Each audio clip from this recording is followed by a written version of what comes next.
द्विदिवसीय संगोष्ठी। इसका विषय भारतीय मंदिर शिल्प, वास्तु, दर्शन एवं सामाजिक सांस्कृतिक परंपराएं आयोजित हो रही है। इस विषय को लेकर जो विषय प्रवर्तन सबसे पहले ममता पूर्णिया जी ने किया, उसका उल्लेख हमारे इतिहास विभाग के अध्यक्ष डॉक्टर हेमंत चौधरी जी ने भी किया, और जो समृद्ध मंच आज हमें इस संगोष्ठी के लिए मिला है, वहाँ हमारे मुख्य वक्ता और मुख्य अतिथि आदरणीय डॉक्टर ओम जी उपाध्याय साहब, विशिष्ट अतिथि जोधपुर से पधारे हुए एसपी व्यास साहब, और महाविद्यालय के सहायक कुल सचिव भाई डॉक्टर राजोरा जी, और कार्यक्रम का बहुत कुशलता से संचालन कर रही हमारी बहनें चित्रा दशवा जी, आरती जैन और लवली भाटी जी, सम्मुख विराजे हुए सभी विद्वजन और प्रिय छात्रों। जब हेमंत जी बता रहे थे कि उन्हें इस विषय पर संगोष्ठी करनी है, और जब किसी संगोष्ठी को लेकर के विषय चयन किया जाता है तो उसके सामने कई प्रकार के पहलू होते हैं।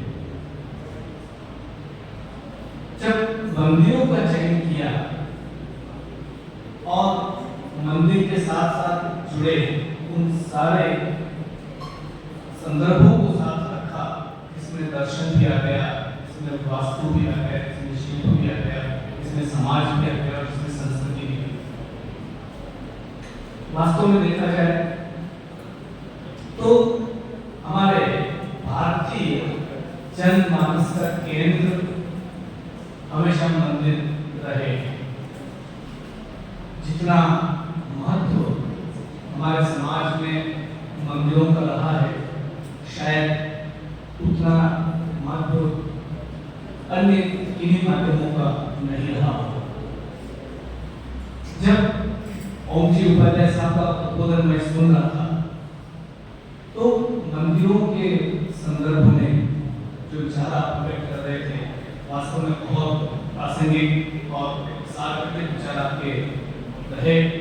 और जब आप बता रहे कि धर्म देश और समाज की धुरी है, वास्तव में हम धर्म को किसी भी मायने में मनुष्य जीवन से अलग नहीं कर सकते।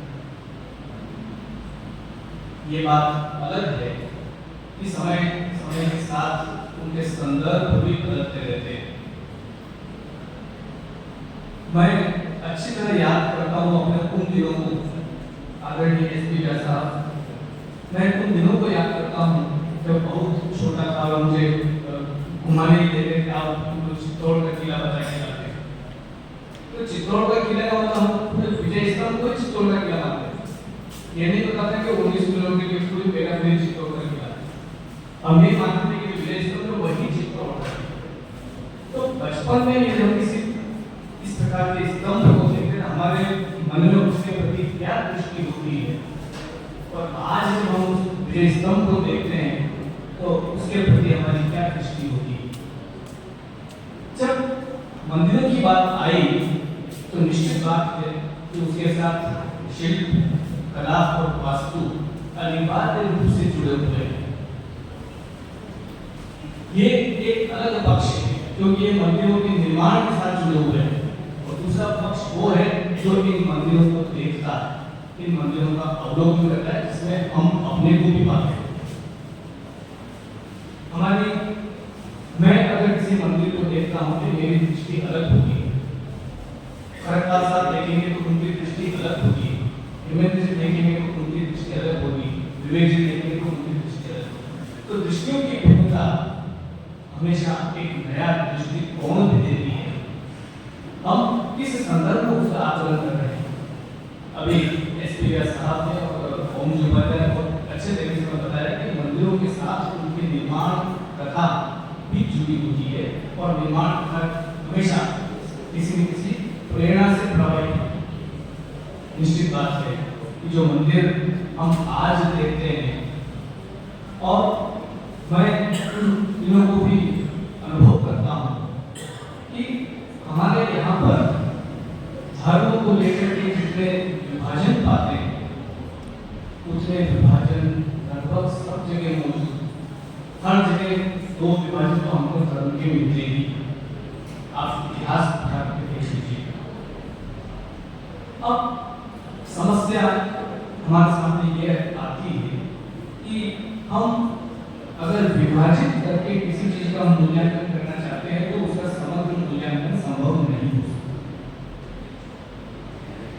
जिन मंदिर शैलियों की यहाँ पर बात की गई और पीपीटी के द्वारा बताया भी गया, तो हम उत्तर भारत के मंदिरों का स्वरूप देखते हैं और देखते देखते मध्य भारत से होते हुए दक्षिण भारत तक जाते हैं तो मंदिरों की शैलियों में जो परिवर्तन हमें दिखाई देता है, कभी कभी लगता है कि वो शायद हमारे आत्मसातीकरण की प्रवृत्ति को बढ़ावा देता है।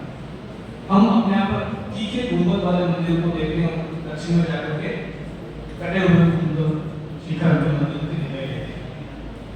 अब यहाँ क्या हम इस चीज को माने कि शायद कुछ भौगोलिक कारण ऐसे रहे होंगे कि मंदिरों का शिल्प, मंदिरों का सौंदर्य इस कदर बढ़ा गया? क्या उसके कुछ आस्था कारक रहे हैं?